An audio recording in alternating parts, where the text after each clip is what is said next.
네, 안녕하세요. 네. 제가 수요일 날부터 제 소개를 조금 더 했어야 되는데 제가 매번 좀 깜빡해가지고 오늘 내세야 합니다. 제 이름은 김정유입니다.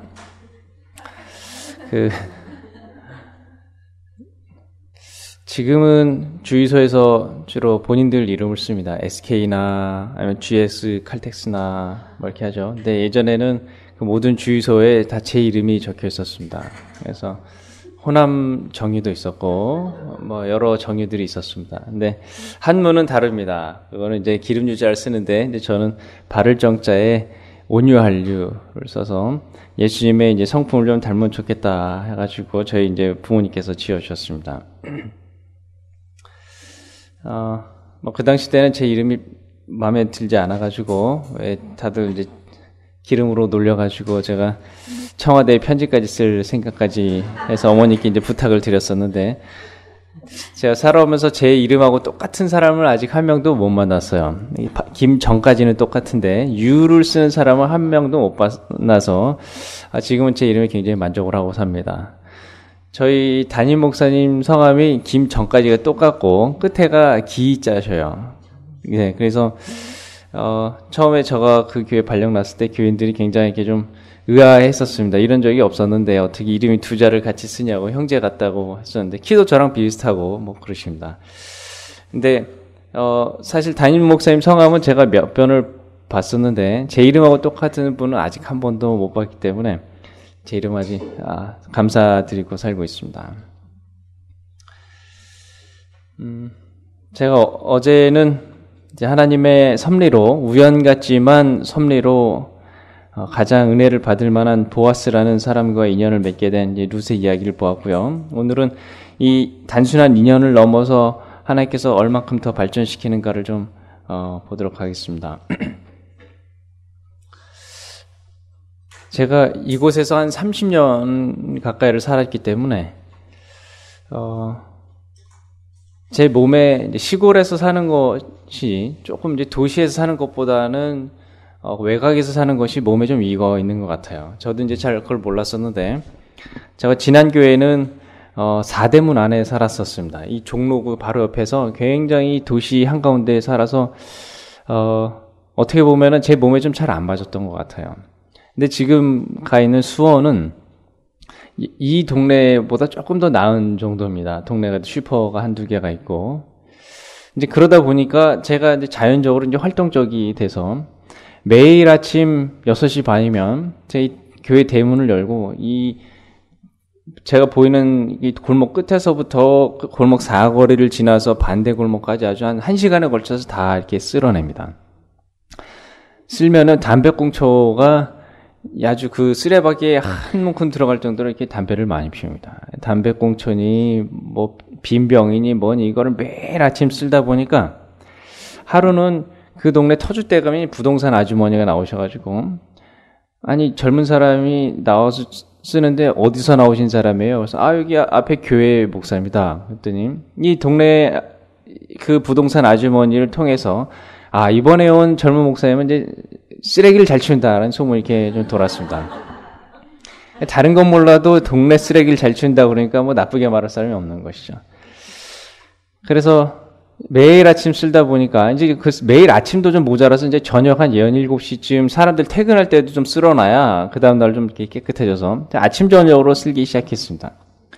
아침 저녁으로 쓰니까 이 분들이 보시고는 뭔가 저한테 이렇게 좀 잘 해주고 싶은데 뭐를 해줄 수 있을까 보니까 가끔 이 딸이 하나 나와가지고 저렇게 쫓아다니는 걸 보신 거예요. 그래서 아빠 청소할 동안 우리가 애를 봐줘야겠다 싶어가지고 이제는 하연이가 저가 청소할 때 되면은 부시럭거리고 일어나면 본인 지도 한 6시 40분이면 일어납니다.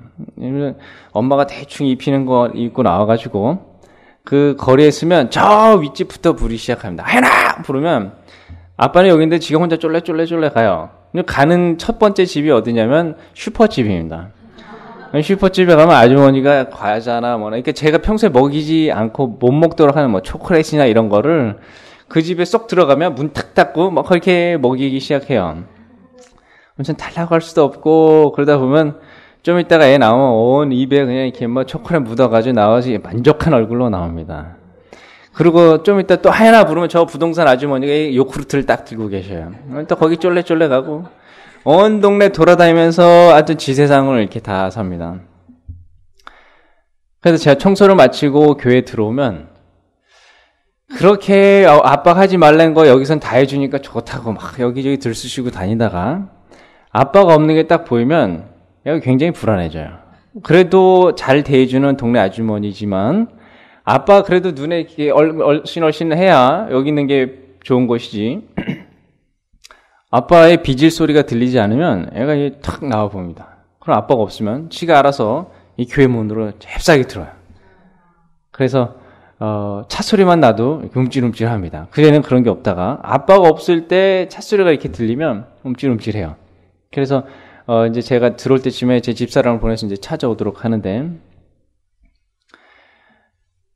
결국 본인이 하고 싶고 먹고 싶은 거를 다 해봐도 가장 안전하고 돌아가야 될 곳이 어딘가를 아는 것입니다. 이 어린아이도. 아버지 품으로, 어머니 품으로 오는 것이 그 엄마가 하지 못하고 먹지 못하게 한다 할지라도 그곳이 본인이 생각하기에 가장 안전한 곳이라 생각하기에 교회 안으로 들어오는 것입니다. 우리의 인생에 있어서도 하나님께서 막으시는 것처럼 보이시지만 그것이 그래서 때로는 조금 나에게 있어서 걸치적거리는 법처럼 보이지만 그 법을 떠나 살다가 보았을 때에 나에게 있어서 가장 안전한 것이 어디였는지를 다시 한번 생각해 보는 것이죠. 그것이 바로 예수님의 날개 미친 것입니다. 그래서 이 하나님께서 이 룻을 주님의 날개 밑으로 이제 불러 들이시는 장면이 바로 3장에 나옵니다. 2장 19절부터 좀 보도록 하겠습니다. 2장 19절입니다.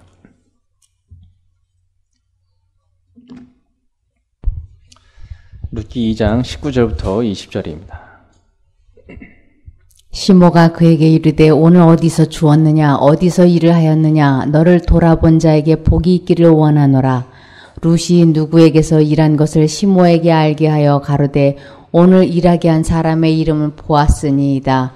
나오미가 자부에게 이르되 여호와의 복이 그에게 있기를 원하노라. 그가 생존한 자와 사망한 자에게 은혜 베풀기를 그치지 아니하도다. 나오미가 또 그에게 이르되 그 사람은 우리의 근족이니 우리 기업을 물을 자 중 하나이니라. 네. 첫날 나가서 룻이 주워온 것을 보니까 꽤 많은 양을 주워온 거죠. 그래서 아니 어떻게 이렇게 나가서 많이 주워왔느냐.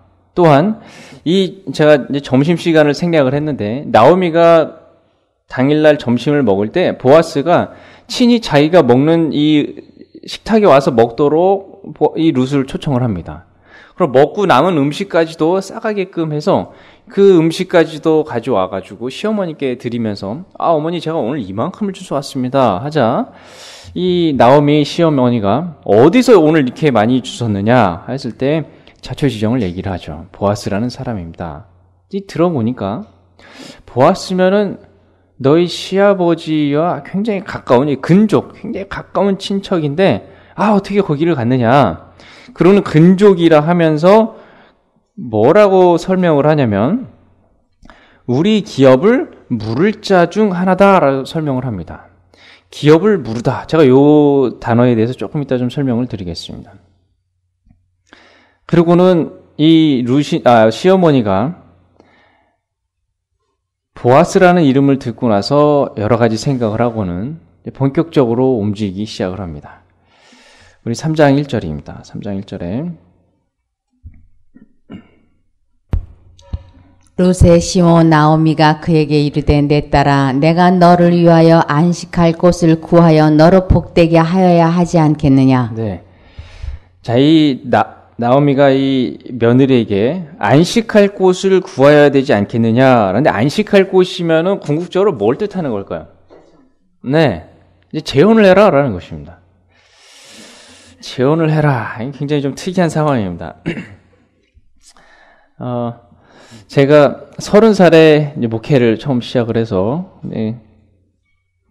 이제 목회를 하다 보면은, 방문을, 이렇게, 교인들 방문을 가야 되는데, 뭐, 여집사님들이 대부분 집에 혼자 계시죠. 다 이제 남편들 출근하니까. 그럼 이제 저 혼자 갈 수도 없고, 또, 집사님들을 같이 모시고 갈 때도 있지만, 이 목회자하고만 이 상담을 해야 될 부분들이 좀 있습니다. 근데 집사님들이 다 대동할 수도 없고, 그렇다고 저 혼자, 여집사님 혼자 계신 데 갈 수도 없고 해서, 빨리 결혼을 할 수밖에 없는 이제 상황을 맞닥뜨리게 됩니다. 그래서 제가 그 당시 때 이제 제 집사람하고 연애를 하고 있었는데, 그 당시가 26살이었습니다. 제 집사람이. 그래서 올해라도 빨리 결혼하면 좋겠다 싶었는데, 저희 장인 장모님은 교회를 다니지 않으셔요. 그래서, 목사를 만나는 것도 좀 탐탁치 않았었는데, 그것도 빨리 결혼을 해야 한다니까, 한 2, 3년 좀 기다렸다가 좀 하자라는 이제 그쪽에 이제 답변이 왔습니다. 그래서 여기 시어머니가 나선 것처럼 시어머니, 저희 어머니가 나서시게 됐습니다. 그 당시 이제 저에게는 이제 다른 곳에서 이제 선이 자꾸 들어와서 제가 이 집사람하고 사귀다가 안 돼서 그 선을 다 놓치면 이제 손해가 되니까 올해 결혼을 안 시키면 이 만남은 없는 걸로 하면 좋겠다라고 이제 강하게 이제 밀어붙이시니까 이제 저쪽에서 시어머니 심경을 괜히 건드리면 안 좋을 것 같아서 이 장모님의 고심 끝에 좋다 어쩔 수 없이 이제 결혼을 시키자 해서 그 다음에 1월에 바로 이제 제가 결혼을 했었습니다. 그때 하여튼 많은 반대를 무릅쓰고 제가 처가댁에 갔었는데 지금은 아주 큰 이제 환영을 받고 있습니다. 더 일찍 시켜서 더 빨리 애를 낳을 거 이제 장인장모 이제 그러고 계십니다. 시어머니지만 지금 나오미에게 있어서는 지금 친정 어머니 같고 지금 굉장히 애매한 상황에서 이제 재가를 하라는 것입니다. 그리고 2절을 보시면 2절부터 4절입니다. 어떻게 나서는지 좀 보겠습니다. 내가 함께 하던 시녀들을 둔 보아스는 우리의 친족이 아니냐. 그가 오늘 밤에 타작마당에서 보리를 까불리라. 그런즉 너는 목욕하고 기름을 바르고 의복을 입고 타작마당에 내려가서 그 사람이 먹고 마시기를 다 하기까지는 그에게 보이지 말고 그가 누울 때에 너는 그 눕는 곳을 알았다가 들어가서 그 발치 이불을 들고 거기 누우라. 그가 너의 할 일을 내게 고하리라. 네. 이제 보리 추수할 때쯤 왔기 때문에 이제 보리가 점점 추수되면서 보리를 까부는 거죠. 이제 추수를 하는 것입니다. 그러면 이 타작마당에서 보리를 한참 까불면 이제 해가 지는 겁니다. 그럼 이걸 놔두고 집에 가면 그 모아둔 보리를 다 훔쳐가는 거니까 이 보리를 훔쳐가지 못하게 보초를 한 명이 쓰는 겁니다. 마당에서. 근데 뭐 굳이 보초라기보다는 그냥 거기서 자다가 보면 사람들이 사람이 있으면 안 가져가니까 분명 누군가가 거기에 잘 건데 그 자는 사람은 주인일 것이다. 왜냐면 종들이 자면 지네가 다 이렇게 자는 척하면서 가져갈 수 있으니까 주인인 보아스가 거기서 잘 것인데 그 밖에서 잘 때에 너는 기다리고 있다가 해가 다 지면 거기에 네 몸단장으로 하고 가서 그 옆에 가서 누우라 이렇게 얘기를 하는 것입니다. 시어머니가 지금 이 며느리에게 어떻게 하면은 그 유력한 남자를 얻을 수 있는지에 대해서 잘 설명을 하고는 가라 이렇게 하는 것입니다. 이것이 가능한 일일까 하는 겁니다. 지금 혹여나 남편을 그러니까 아들을 잃은 며느리에게 이렇게까지 재혼을 잘 시키기 위해서 나서는 시어머니가 있을까요? 지금 저희 교회에 저랑 동갑인 이제 젊은 어머니가 있는데 거기 아이가 둘이 있습니다. 굉장히 어린 아이 둘을 남겨놓고 작년에 남편이 죽었어요. 그래서 그 아이 엄마를 보면 굉장히 젊고 그 딸 아이가 하연이보다 몇 개월 차이입니다. 근데 제가 하연이를 이렇게 교회에서 안고 있으면 그 딸 아이가 저를 이렇게 보는 눈빛이 그 아들은 안 그런데 그 말로 형용할 수 없는 그 아빠에 대한 그리움이 그 눈에서 나타나요. 제가 그래서 그 아이 눈을 볼 때마다 이 가슴이 먹먹해가지고 하연이를 절대 앉지 않습니다. 그 잠옷 바는데도 제가 잘 들어가지 않아요. 그 아이가 저를 쳐다보는 그 눈빛 때문에 제가 웬만하면 들어가지 않습니다. 참 굉장히 안타까운 가정인데 그 가정이 가끔씩 교회를 안 나와요. 그래서 어디 가나 보면 시댁에 가요. 그래서 그렇게 좀 종종 갑니다. 이렇게 시댁을 자주 가나 보니까 하여튼 시댁에서 어쨌든 빨리 제가를 안 시키기 위해서 계속 부르시는 겁니다. 그래서 이제 그걸 피해서인지 어떤지 이분들이 이제 멀리 제주도로 이사를 갈 계획을 가지시더라고요. 그래서 이제 곧 제주도로 이제 내려가신다 합니다. 이것이 아마 한국 현실이라 제가 생각이 돼요. 시부모님 댁에서 남편 아들 죽었는데 그 다음에 아니면 그 다음 달에 바로 제가 시킨다는 것은 사실 말이 안 되는 일이죠. 근데 지금 이 룻과 나오미를 보면 아주 같이 머리를 써가지고 재혼을 하자라는 겁니다. 굉장히 특이한 경우인데 이 나오미에게 있어서 또 룻에게 있어서 이렇게 할 수 있었던 이유는 하나님께서 분명 이 가정을 통하여서 씨앗을 주실 것이라는 믿음을 가지고 있었기 때문입니다. 믿음 없이는 이렇게 행동할 수 없는 것입니다. 또한 여기 보면 여자가 어제도 제가 말씀드린 것처럼 굉장히 사회생활을 하기가 어려운 상황에서 여자가 먼저 남자 있는 곳에 가서 나에게 이불을 덮으라라고 말할 수 있는 것은 정말 큰 용기 아니고서는 할 수 없는 것이죠. 근데 이불을 덮으라 해서 싫다 하면 끝이에요. 더 이상 그 동네에서 살 수도 없는 겁니다. 그러면 보아스가 이렇게 할 거야 라고 하는 것도 아니고 우선 가서 눕고 4절 끝에 보면 뭐라고 나오냐면 그가 너의 할 일을 내게 고하리라고 해서 어떻게 할지를 모른다는 거야 아직. 같이 누라고 하면 누는 것이고 가라고 하면 가는 것입니다. 근데 가서 해봐라 하니까 룻이 알겠습니다 하고는 이제 무조건 떠나는 것입니다. 믿음이죠. 믿음. 어머니의 하나님이 지금까지 인도하신 것처럼 이번에도 도와주실 것에 대한 이 며칠간의 상황을 보면 그러한 믿음을 가지고 이제 보아스에게 가는 것입니다. 제 집사람이 원래 결혼하기 전에 직업이 고등학교 교사였습니다. 근데 고등학교 교사를 그만두고 이제 사모가 될 때 참 많은 이제 갈등이 있었는데 요새 교사 되는 것이 굉장히 어렵습니다. 고시 중에 하나여서 지금 노량진에서 고시 공부를 한참을 했었던 적이 있습니다.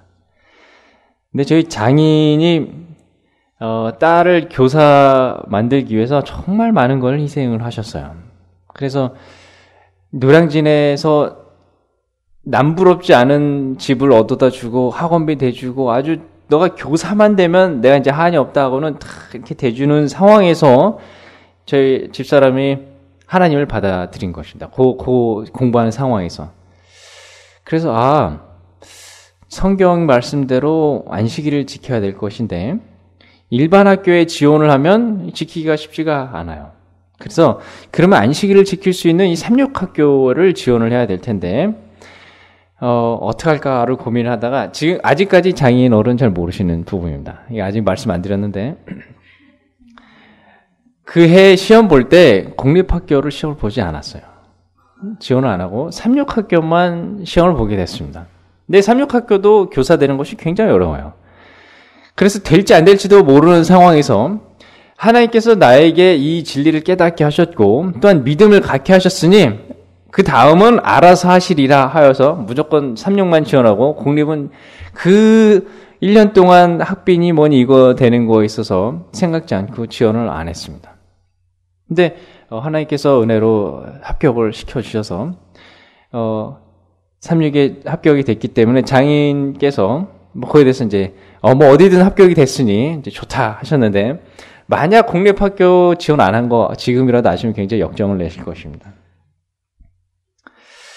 제가 이 말을 사실 올해 들어서 제가 들었어요. 저도 집사람이 양쪽 다 지원을 한 줄 알았는데 사실 그때 한쪽만 지원한 걸 올해 얘기를 했습니다. 그럼 저도 깜짝 놀랐어요. 나보다 믿음이 사실 더 좋다. 어떻게 그렇게 한쪽만 지원할까 했더니 당연한 듯 얘기를 하는 겁니다. 하나님께서 진리를 알게 하여 주시고 믿음을 이끄셨으니 당연히 그 다음에 알아서 할 일이지 않겠는가. 룻도 하나님을 정말 신실히 믿는 시어머니가 말씀하신 것이니 그 다음에 하나님께서 알아서 하실 것이 아닌가. 그래서 이제 가는 것입니다. 9절입니다. 9절. 가로되 내가 누구뇨? 대답하되 나는 당신의 시녀 루시오니 당신의 옷자락으로 시녀를 덮으소서. 당신은 우리 기업을 물을 자가 됨이니이다. 네. 밤에 한참 자고 있는 보아스 옷 밑으로 들어가서 옷자락으로 나를 덮으소서. 이 보아스가 이제 성경에 보면은 깜짝 놀랍니다. 이 자다가 아무것도 안 보이는데 갑자기 누가 자기 이불을 들치고 들어오니까 깜짝 놀라가지고 누구냐 했을 때에 지금 9절에 이제 답을 하는 것입니다. 아, 루시입니다. 제가 가끔 이제 밤에 일을 하거나 설교를 쓰고 하연이랑 하연 엄마가 자고 있는 안방에 들어가면 당연히 문이 다 집에 잠겨 있고 그 방에서 서재에서 남편이 설교를 쓰고 늦게 들어오는 거를 알고 미리 자고 있던 하연 엄마가 제가 이렇게 싹 들어가면 깜짝 놀래가지고 막 허우적대는 적이 종종 있습니다. 그래서 나야 괜찮아 그래도 막 불 켜고 막 누구냐고 막 이런 적이 있어요. 그래서 아니 이 집에 나밖에 없고 또 도둑이 들었으면 깨어있는 내가 먼저 알아서 소리치고 그랬을 텐데 왜 이렇게 놀래냐 그래도 자기도 모르겠다는 거예요. 그래서 요새도 제가 잘 이해할 수 없는 부분입니다. 왜 이렇게 갑자기 소스라치게 놀라는지. 그러니까 방에 안에 있고 또 아는 사람이 들어와도 이렇게 깜짝깜짝 놀라는데 지금 룻은 아무 울타리 없이 펼쳐져 있고 혼자 그 깜깜한 데서 자다가 누가 갑자기 이불을 들치고 들어오니까 굉장히 놀랐을 것입니다. 그 논란 가운데 이제 경계심에 보았을 때도 룻이라는 사람 여자가 들어온 거에 대해서 굉장히 안심을 합니다. 근데 여기 보면 이 룻이 얼마나 당당하게 얘기를 하고 있냐면 처음에는 룻이 처음에 이 보아스를 만났을 때 주인 뭐 이런 식으로 불렀습니다. 근데 여기를 보면 뭐라고 하고 있죠? 당신이라고 하고 있습니다. 아주 당당하게 얘기를 합니다. 당신의 옷자락으로 시녀를 덮으소서. 당신은 우리 기업을 물을 자됨이라 해서 꼭 덮어야 된다. 꼭 나를 취해야 된다라는 이 당당함으로 얘기를 하고 있다는 것입니다. 이 보아스가 굉장히 깜짝 놀라죠. 평소에는 이렇게 고문고문해 보였는데 이제 와서는 당당하게 프로포즈를 하고 있는 것입니다. 여기 이제 기업 물을 자라는 부분에 대해서 좀 설명을 좀 드리겠습니다. 화면을 보시면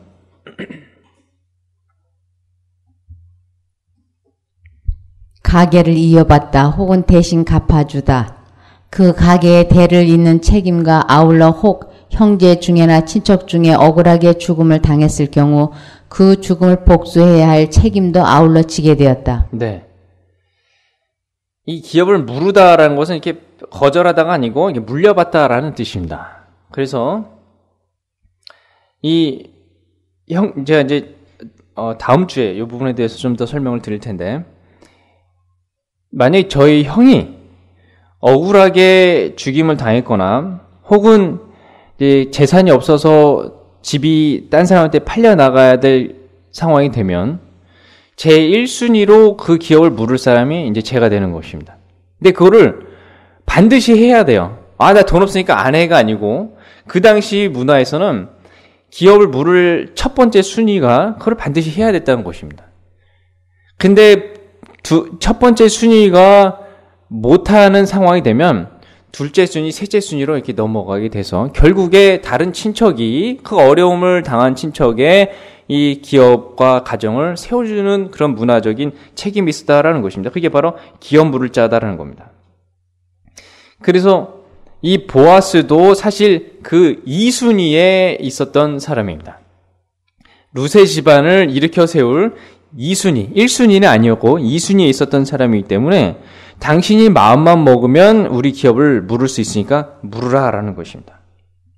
근데 여기 보면 옷자락으로 시녀를 덮으소서 아까 그렇게 얘기했죠. 근데 그 부분을 어떻게 이제 역사적으로 설명이 되냐면 신명기 22장을 좀 보도록 하겠습니다. 구약성경 신명기 22장 30절입니다.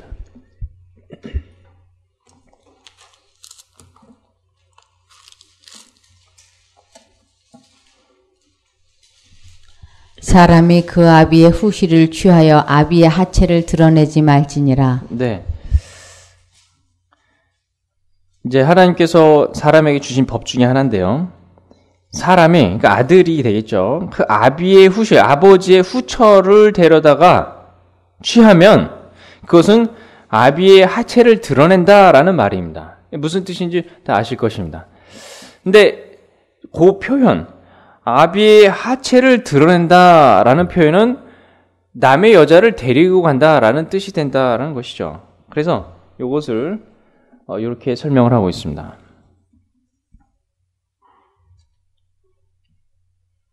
앞에 화면 좀 바꿔주세요.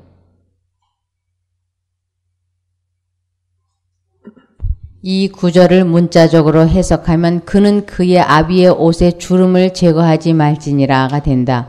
이것은 새 신랑이 치마처럼 생긴 그의 긴 겉옷에 주름을 펴서 아내를 덮는 동방의 풍속에 대한 언급이다. 이것은 또한 그녀가 그의 소유이며 오직 그만이 그녀를 주관할 권세가 있음을 나타낸다. 네.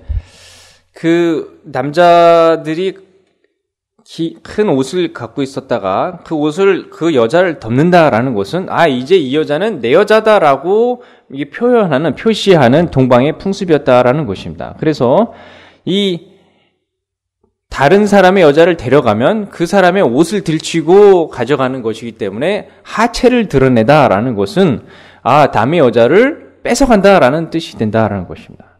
그래서 이러한 풍습이 있었기 때문에 룻이 보아스에게 당신의 옷으로 나를 덮으소서라는 것은 이제 나를 취해 가소서 나는 이제 당신의 여자입니다라는 그러한 풍습으로 이제 얘기를 했다라는 것입니다. 근데 이 표현을 당신의 옷자락으로 나를 덮으소서라는 이 말 안에 조금 다른 표현도 들어있었는데 그 표현이 무슨 뜻이 연결이 돼 있었냐면 문자적으로 당신의 날개 아래 있게 하소서. 네. 문자적으로는 당신의 날개 아래 나를 있게 하소서 하였지만 그것을 의미하는 바는 뭐였냐면 옷으로 나를 덮으소서라는 것이었다라는 것입니다. 그래서 성경에서는 이 한국말 번역에는 옷자락으로 덮으소서 표현되어 있지만 히브리어 원어에 보면 당신의 날개 아래 있게 하소서라고 써 있습니다.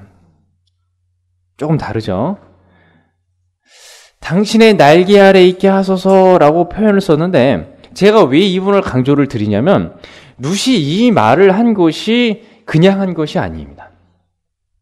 이 단어 날개 아래 있게 하다라는 단어를 룻이 굳이 보아스에게 쓴 이유가 있는데 그게 왜 있냐면 2장 12절을 보겠습니다. 2장 12절에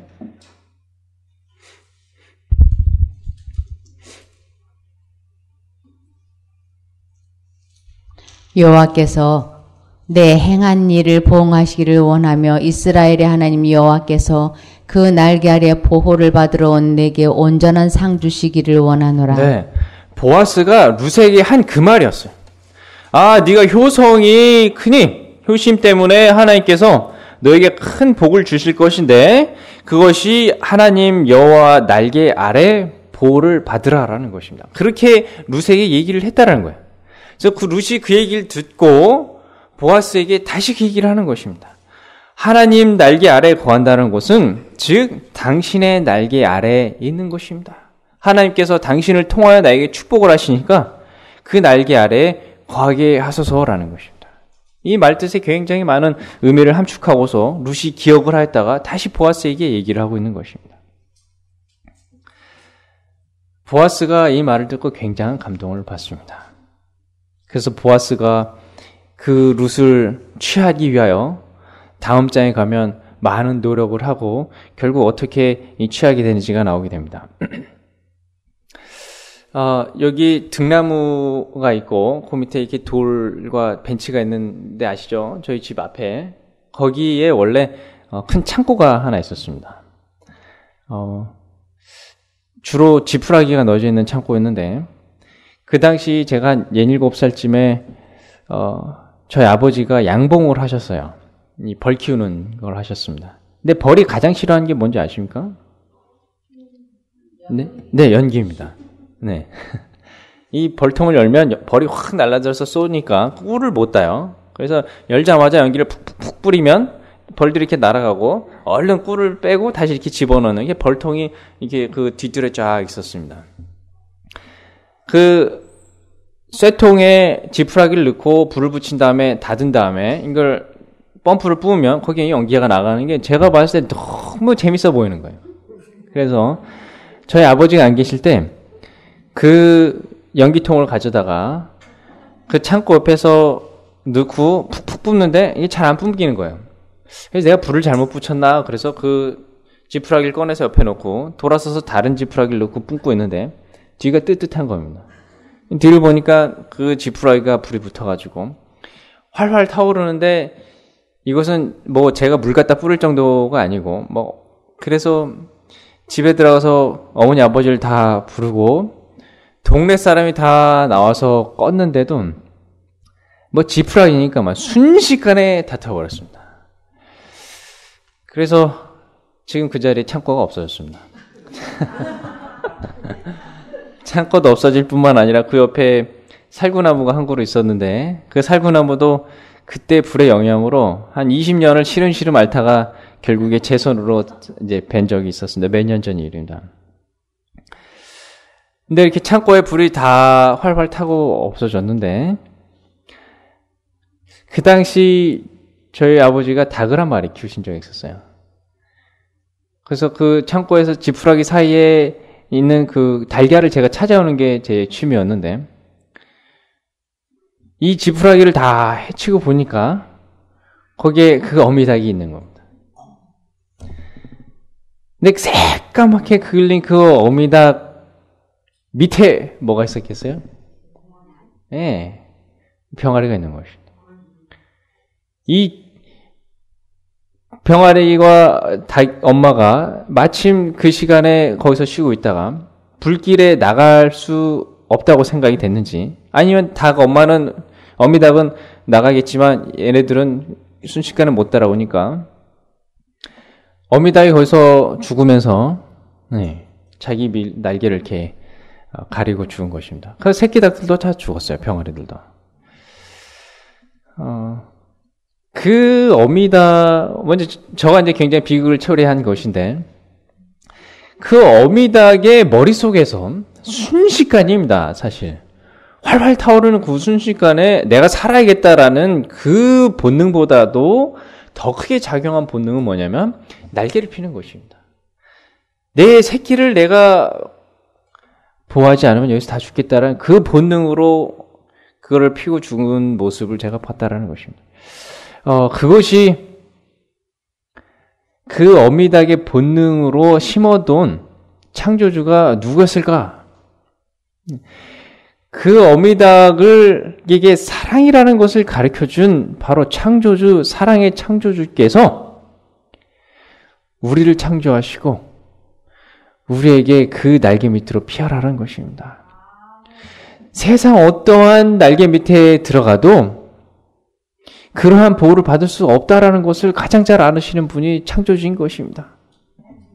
제가 서두에 말씀드린 것처럼 하연이가 제 딸이 그 어린 아이에 있을지라도 나를 아무리 잘해 주어도 나를 가장 잘 보호한 안전한 안식처를 줄 사람은 누구밖에 없다라는 것을 부모밖에 없다라는 것을 알고 쫓아오듯이 우리 마음속에 사실 본능적으로 우리를 창조한 창조주께 피하고자 하는 마음이 있습니다. 그것을 거절하고 거절하는 것이 이 죄된 영향력인 것인데 여러분들께서 아마 두 음성에 대해서 많이 설명을 들으셨을 것입니다. 그 계속해서 다른 속의 음성을 들어오다가 내가 큰 위기와 난관에 봉착했을 때에 내가 정말 내 삶을 의탁하고 의지할 수 있는 분에게 돌아가야겠다라는 그 음성을 듣는 것이 바로 주님의 날개 밑으로 피한다라는 것입니다. 그 날개 밑으로 언제 속히 빨리 가면 갈수록 그것이 나에게 이롭다라는 것입니다. 이 룻이 보아스 날개 밑으로 속히 들어갔습니다. 몇 년을 지내지 않고 베들레헴에 오자마자 며칠 있지 않아서 속히 그 밑으로 들어가고자 한 것은 그 날개 밑이 가장 안전하였기 때문에 하나님께서 축복을 주시는 그 통로였기 때문에 빨리 그 밑으로 들어가게 됐다라는 것입니다. 여기 실질적으로 예수님께서 우리를 부르실 때에 그렇게 부르시고 계신데 마태복음 23장입니다. 마태복음 23장 37절입니다.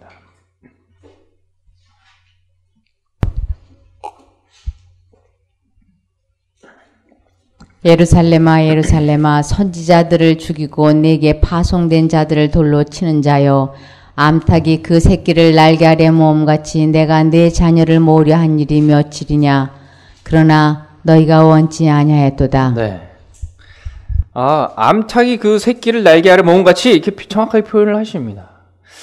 내가 너희를 그렇게 새끼를 모으는 것처럼 너희를 모아서 구원받도록 가장 안전한 길로 이끌려 하였는데 너희가 원치 아니하였다라는 것입니다.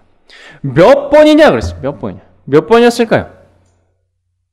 세일 수도 없는 것입니다. 우리 인생에서만 봐도 하나님께서 우리에게 가장 좋은 길로 이끄시려고 한 것이 몇 번이었을까요? 세일 수 없이 많이 하였지만 우리가 원치 아니하여서 계속해서 다른 길을 택해왔다라는 것입니다. 그런데 이제는 우리가 깨달았으니 그 날개 밑으로 돌아가야 될 것입니다. 죽기 전에 이 암탉이 새끼를 모았지만 평소에도 모으는 때가 가끔 있습니다. 언제인지 혹시 아십니까? 네, 먹이를 모을 때도 모으고, 그다음에 날개 밑으로 새끼를 모을 때가 가끔 있는데 혹시 언제 아십니까? 비 올 때. 이제 부화된 다음에 위기 어떤 때요? 위기 중에 어떤 때? 추울 때요. 또 적이 왔을 때. 적이라면 누굴까요? 네. 이 가끔 하늘에서 삐삐하고 돕니다. 매나 독수리가 돌면 불이 나게 모으게 돼서 그걸 날개를 펴서 새끼들을 집어넣습니다. 이 앞에 사진을 하나 좀 보시면 매가 한 마리를 채가죠. 이게 오리입니다. 다 큰 오리도 매가 이렇게 채가게 됩니다. 제가 동영상 오늘 좀 보여드리려다가 그게 좀 잘 안 돼가지고 못 보여드렸는데 미국의 한 공원에서 독수리가 놀고 있는 갓난 아이를 채가는 경우가 있었습니다.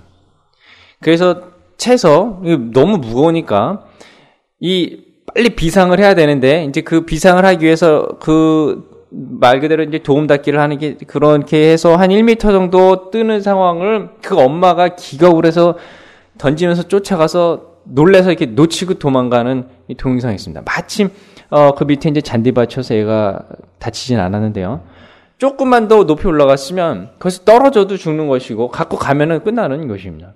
그 정도로 이 독수리의 날개 힘이 굉장하다는 것이죠.